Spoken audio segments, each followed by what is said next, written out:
Hello! Welcome to episode 19 of the MelTran Designs Knitting Corner podcast. I'm your host, Melissa, also known as Anansi on Ravelry and on Clerk. I am MelTran Designs. Thank you for joining me today. I have my pajamas on, I'm not going to lie. I've had no kids all day long, and it's been kind of amazing. Yeah, Eli spent the night with my sister and brother-in-law last night. And my girls are at school. So I have actually about 45 minutes until I go get my girls off the bus. So until then, or at least for a little while, I'm going to hang out with you. I don't know how long the show will be because I've been monogamously knitting still. So anyways, if it's your first time, welcome. Thank you for giving me a try.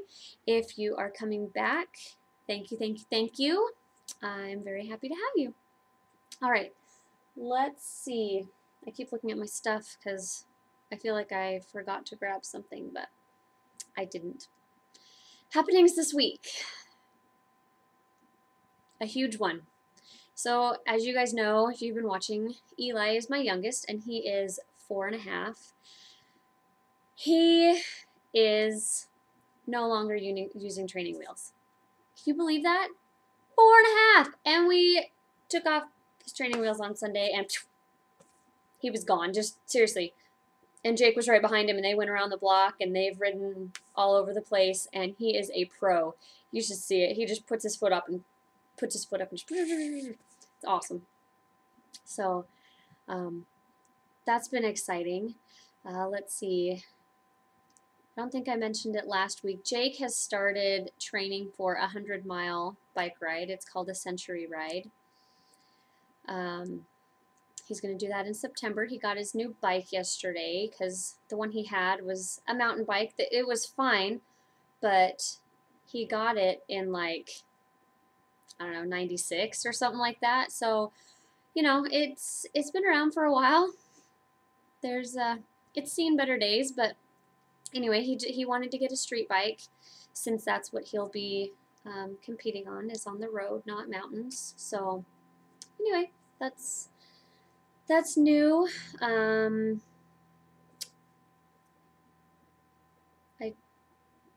don't think really anything else exciting. Can't think of anything anyway. Update on where I'll be coming up at the end of next month, which is May 25th and 26th here in Nymph, Idaho, is Fiber Festival. It looks to be really good, just like it was last year. There's going to be a vendor market. There's going to be a fleece sale. They have classes. There will be food. Yeah, I'm trying to think if there was any other events. Oh, there's going to be a skein judging contest, so if you've spun anything or whatever and want to get it judged, that as well. Yeah, I think I covered everything, and that goes Sunday and Monday of that weekend. Yeah, fibertrainfestival.com is the website. You can look at all the different classes. They're very, very reasonably priced. I'm still debating on one of them. I kind of hope it fills up so that the decision is made for me. So anyway, after that, in June, I will be at the Zombie Knit Apocalypse Retreat from the 20th to the 23rd. If you are in the Minneapolis, Rochester area, if you're within a few hours drive, or if you want to fly in, it's very affordable. It's going to be so much fun. So come to that if you are able to. What else? I don't have anything after that until October when I go to the spinning retreat. So yeah, I don't have a ton of events, but maybe one or two more might sneak in. You never know. There is something that happened this last week that I forgot to talk about. saying the spinning retreat made me think of it. I got to go to a spin-in on Saturday, and if you're on Flork with me, you know that because I posted about it. A friend of mine has been inviting me to a monthly spin-in that a group of ladies have that they live about an hour away from me. And I've been wanting to go. She literally has been inviting me every month for the last year. And she'll say, well, it'll be this weekend. I'm like, dang it, there's something going on. Or she'll say, okay, what about this month? And I'll say, I have every weekend free except for this one. And that's inevitably the one when they're having it. So finally, I was able to go. I drove out to her house, and then she drove the rest of the way. The place is beautiful. I did take pictures. I don't remember if I don't think I've uploaded them to my computer yet. I would try to show them to you, but just like hold my phone or whatever. But my autofocus doesn't work very well. I will attempt to put them at the end of the video. I figured out how, I think. But it's really pretty, and I mean nothing fancy. It's Idaho pretty, I like to call it. We have sagebrush here. There wasn't a ton of sagebrush out there, but there was some. But there was green, and there were these little yellow flowers that grow, and there were wild turkeys. And this is the season where the males are strutting, which means, you know, obviously they're looking for a female, but their tail feathers are like fanned all out, and these guys are huge. Like, talk about a big turkey dinner. Not even kidding you. It would feed so many people. These humongous. But anyway, they're huge feathers all fanned out, and they're big, long, red, I don't know if they're actually called wattles. Did you ever watch Ally McBeal? Anyway, they're big, long, red, they're huge. They're way bigger than like the ones you see that people raise to eat. So, and they're really loud, especially when there's a hill behind them, and so it just like echoes around. Anyway, it was a lot of fun. The ladies were great. They're all like farmers, and you know, from this really tiny town. One gal brought 10 dozen eggs to sell. Totally bought a dozen of those, and they were all different colors. It was pretty cool. And the yolk was not light yellow, and they weren't rotten or anything. It was more like it was orange. Anyway, she has all different kinds of chickens. It was cool. There were quite a few ladies there too. I'm trying to think. 1, 2, 3, 4, 6, 7, 8, 9, 10, 11, 12, between 12 and 15, 12, 13. Anyway, so much fun. So yeah, I hope to be able to do that again and get to know them a little bit better. What was really neat was my friend Suzanne, who took me. Hi, Suzanne. She watches. She had her Diersta shawl on, and when anyone would compliment her on it, she's like, "Oh, it's Melissa's design. She's a designer." So then when they were talking amongst themselves, they'd be like, "Well, yeah, she's the designer. Ask her," or just whatever. I'm not gonna lie, it was kind of cool. I was the designer. So anyways, it was fun, and I got some spinning done, which I'll show you later in the spinning section. And I started some more, and I got some stuff, not while I was there, but in general. Anyway, it should be a good episode, but like I said, it'll probably go kind of quick. So let's jump into the knitting. Speaking of which, I have been monogamous this week. One of the things that I was monogamous with was the whip from last week, but that moved to the FO pile. So now I have nearly an FO.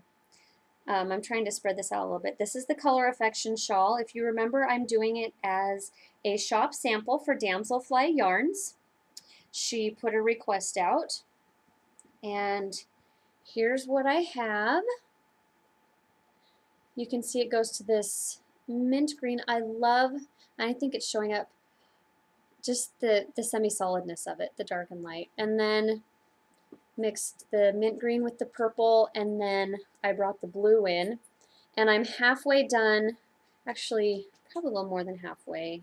I need to measure it again, but I think I'm actually at about 1.5 inches. So probably just maybe 4 more rows about. So anyway, I am thrilled with how this is turning out.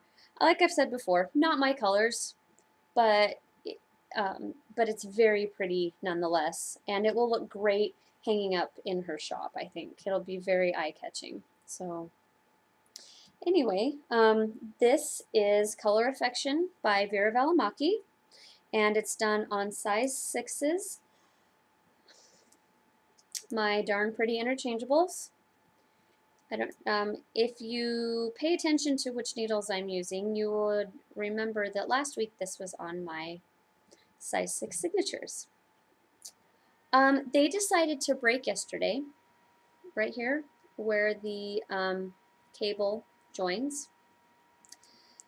If you'll remember from way back at the beginning, this is the second set of signatures I've had break at that point. And I've decided that they are not for me.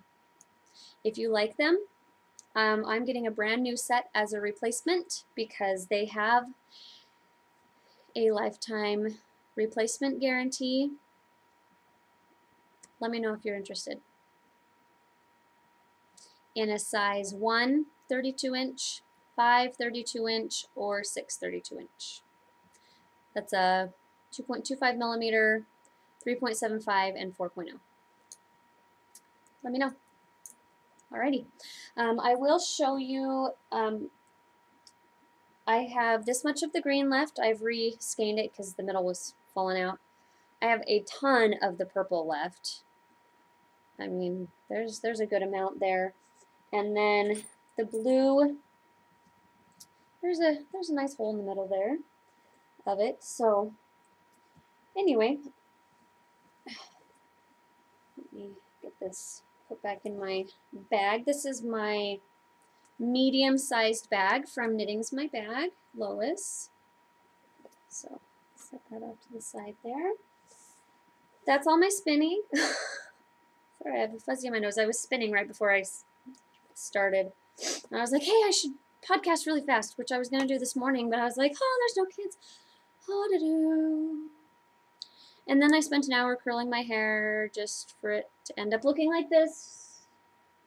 Because it was like, bam! Look at me, I'm curly. It was fun though. I was listening to music. I don't care. It was fun. All right. So, next week on the needles, well, I will have the Color Affection off the needles, and most likely I will block it and mail it back to her just so I get it out of the house. I have until the end of May to finish it, but I'd rather just put it in the envelope that she sent me and get it out. So there's a good chance you won't see that. Then up next, I have the shawl that I'm test knitting for Josh out of the blue Volmisa that I got from Sarah of the Sassy Sheep when I was up at the retreat last month. And you'll see the color and all that next week. So anyways, just so you know what's coming. In my FOs is my, good grief, my Lunatic French shawl. I love it so much. It's pretty big. I mean, it doesn't feel as, I mean, it's really long at the top, but because it goes down to a point, it doesn't feel quite so big, but you can see it's pretty good size there, and you can see all of my tentacles. And I didn't pin these out. Do you see how they straightened out? All I did was soak it and then lay it out on my table, and I just kind of did this to it because this is garter and stockinette, so it really just laid itself out. I didn't have to pin any of that. I did pin this edge because she has you doing make ones and they are a little tight, and I wanted to stretch it as far as it could possibly go. So I did put a pin on each of these ends, but the rest of it I didn't, and they just laid out nice and flat. So this is some of my hand spun. Let's see if I can hold it well so I can show off the hand spunny goodness. So it might focus. Anyway, so This was BFL and Merino from the Sassy Sheep in their Cherry Sundae colorway. And I had 500, it's in my project notes, 500 and some odd yards. I don't remember how many. And even though it was more of a sport weight and the pattern called for an Aran weight, it starts down here and then you grow this way. So I figured I would just go until I ran out of yarn. And I pretty much did. I was weighing it, and I don't know where it ended up. I ended up with 1 gram of yarn. I mean, it was so tiny. I grabbed my size 1 double points and did a 3-stitch I-cord just to see how far it would go. It was only this long, was what, 4 inches? That's all I had left over. So very good use of the yarn. Oh my gosh, it is so soft. I love this thing. And I was actually wearing it earlier because I got a little bit cold. So I'm still kind of playing with it as far as how it can be worn. Earlier, I just kind of, I know I have my sweater on, but I just kind of had it wrapped around, you know, like this, and you can see these, and you know, you could wrap it this way, have kind of that asymmetrical look, all sorts of stuff. Just gotta, like with any shawl, just play with it and figure something out. Anyway, so there's that, and this is, like I said, this is the Lunatic Fringe shawl off of the new Knitty that just came out. So go check that out. Moving along to what comes next. Spinning? Sound good to you? Sounds good to me. Okay, I got my birthday present last week and had to break it in, but since that's in acquisitions, it's a woolly winder. I'll talk about it in acquisitions. So I wanted to break in my new birthday present. That's a woolly winder that I'll tell you about in acquisitions. And I had this beautiful fiber from the Sassy Sheep. You might remember I ordered a grab bag. When was that? A couple months ago. And this was the berry silk. It's 60% merino, 20% bamboo, 20% silk. It was so much fun to spin. Let's see if, I don't know if it'll, it might be zoom, or focused a little, enough for you to see the colors. I had so much fun spinning this. There's the beautiful purple and red and brown, and then the undyed, obviously, which would be the ice cream.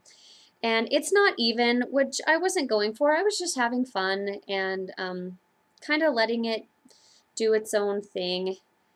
You know, every once in a while there will be a spot like that, but for the most part, it's between a fingering and a sport weight. So anyway, really well balanced. It actually barely turned like this when I pulled it off the wheel. I did a 2-ply and ended up with 324 yards of, I would say overall, about a sport weight. That seems to be what I'm getting lately when I'm not really trying to get really fine. So this will go over in my ever-growing hand-spun, or ever-filling up hand-spun shelf over there. In fact, it's getting to be a little bit too full. Good thing we're having a hand-spun knit-along, huh? Which reminds me, I might as well talk about that now and remind you if you've been here before and tell you about it if you're new. I am going to be participating in Tour de Fleece this summer, and I thought it would be fun if in August and September we did a knit-along, knitting with your own hand spun. And if you don't spin, that gives you enough time to learn if you've been wanting to, or maybe if you have a friend that spins, maybe they would be willing to make some up for you if you bought the fiber or something. So even if you haven't spun it yourself, it's still fun to knit with hand spun. I made a shawl out of some, well, the one earlier in my podcasting life, the Litla shawl, then that was out of hand spun that I won from Lisa, Fiber Nymph, and it's still so much fun to knit with. So anyways, doesn't that look pretty in the all skeined up like that? I love it. All right, so that's all that's finished spinning, and this part of spinning is going to crisscross over with acquisitions because I'm spinning something that I got in the mail. Last Sunday, well, a week or 2 days ago, I happened to catch a Fiber Nymph update, and she had this in her shop. It's 6 ounces of Polworth top, and it's split up into 1 ounce chunks, like actually separated. This isn't one long braid. She separated them and they're all stacked on top of each other. And as you can see, it's a rainbow. I love, I'm usually kind of a purist when it comes to, I take things too literally, and I like rainbows to be primary colors. But even though these aren't primary colors, I love the shades that she picked. The orange is a little yellow for my normal taste, but I like it with these. This blue, it's a little bit lighter than there because the blue from my screen, but let's see if that shows up any better. Anyway, I love this blue. The purples, I mean, the whole thing, so beautiful. So I finished spinning the one I just showed you, the cherry sundae, or the berry sundae, and started immediately on the other one. The red is already completely done, and the orange is nearly done. I've been splitting it up into about 8 parts, split it in half, then in half again, then in half again. And then I don't pre-draft. What I do is I kind of fluff it open like this, just to let some air into it. And then I just kind of roll it up like this. So let me show you on my wheel here.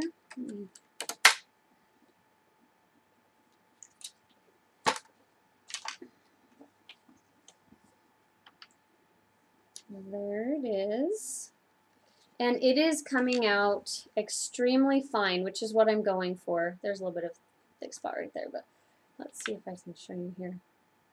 And I pulled a little bit out. What you can do is pull it out and put something weighted on it and let it spin on itself. I used a crochet hook that I had sitting there. And it's going to be very fine. I know that Polworth does plump up a little bit, but I'm getting a lot of yardage out of this. And I mean, I have 12 ounces. So my plan, because there's so much, I'm going to do red then orange on one bobbin, take that off, do red, orange on another bobbin, then ply them, because that's 4 ounces, and my bobbins are 4 ounce bobbins. And then I'll do yellow, green, ply them, and then blue, purple, ply them. And I know I'll have 3 skeins, which is fine. I'll be able to just join the ends or weave them in or whatever. I don't really care that much. I'd rather have 3 separate, very balanced skeins than skew it somehow. So anyway, I'm not in a hurry to get that done. I've been working on it, you know, just kind of every day. And I love spinning Polworth. Oh my gosh. It's right up there with how much I love spinning BFL, I think. So yeah, I think I'll be able to get enough yardage to make a really, really big shawl, and that would be awesome. So anyway, that is spinning. Now on to designing. I have nothing new to show you, but my brain this week has had, I told one of my friends that my brain was was puking out designs this week. Oh, out of nowhere, all of a sudden it was just like bam, bam, bam, bam, bam, bam, bam, bam, bam, bam. I'm like, seriously? Okay. And I wrote down just kind of some ideas, you know, just here and there. I have a couple of shawls, some socks, hat, scarf, couple of scarves. Well, a scarf and more like a stole. So, and then, oh my gosh, yesterday I had an idea for a shawl that will be very, very basic, but I think the overall impact would be really cool. We'll see. That's the one that really is sticking in my head. Even though I have those other ones written down and I wrote them down a while ago, the one I thought of yesterday is, it's in my brain. And it's starting to pester me. So that one might sneak in while I'm being monogamous.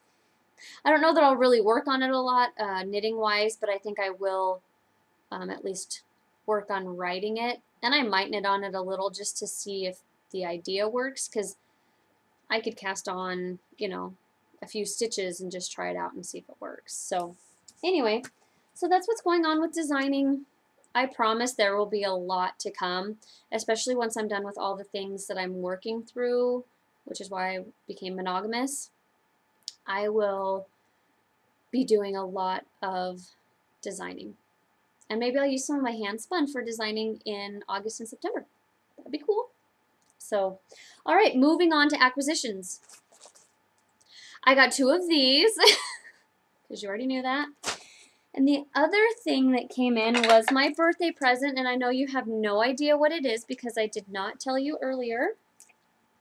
So you'll be surprised right now when I show you. It's a woolly winder! I love it! It's so amazing because I don't have to stop spinning. Oh my gosh, it's so much fun because I can just go. And then after it's gone a couple of times, I have to tighten the tension a little bit, but I mean, that's normal. But that's the only time I have to stop unless I want to.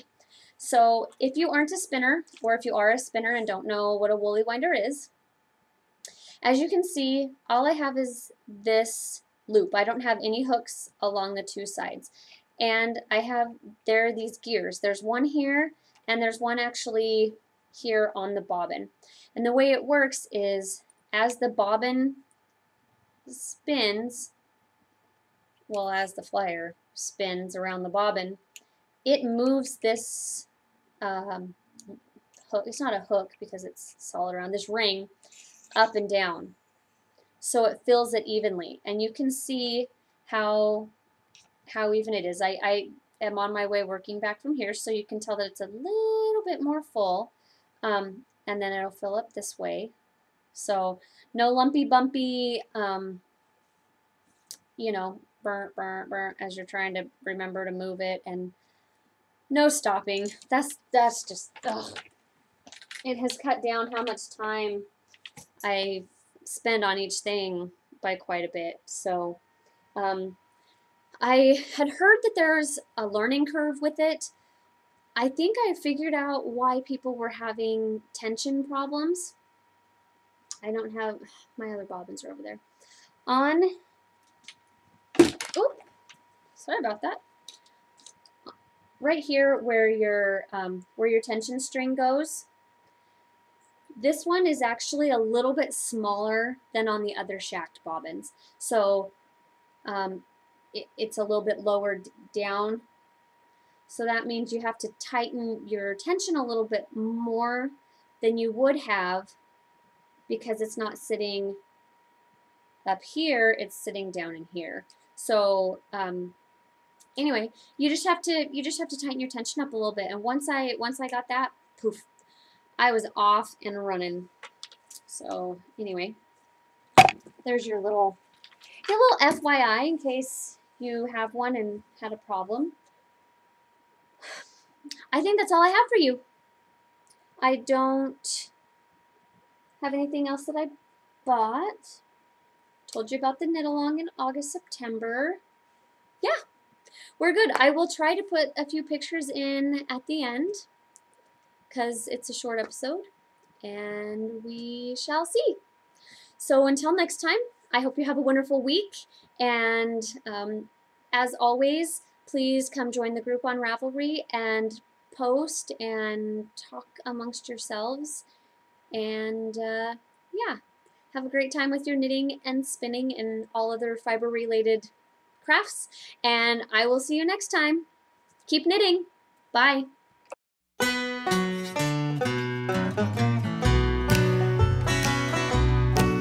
Some people say a man is made out of mud, a poor man's made out of muscle and blood, skin and bone, a mind that's weak and a back that's strong. You load 16 tons, what do you get? Another day older and a deeper in debt. St. Peter, don't you call me, 'cause I can't go. I owe my soul to the company store.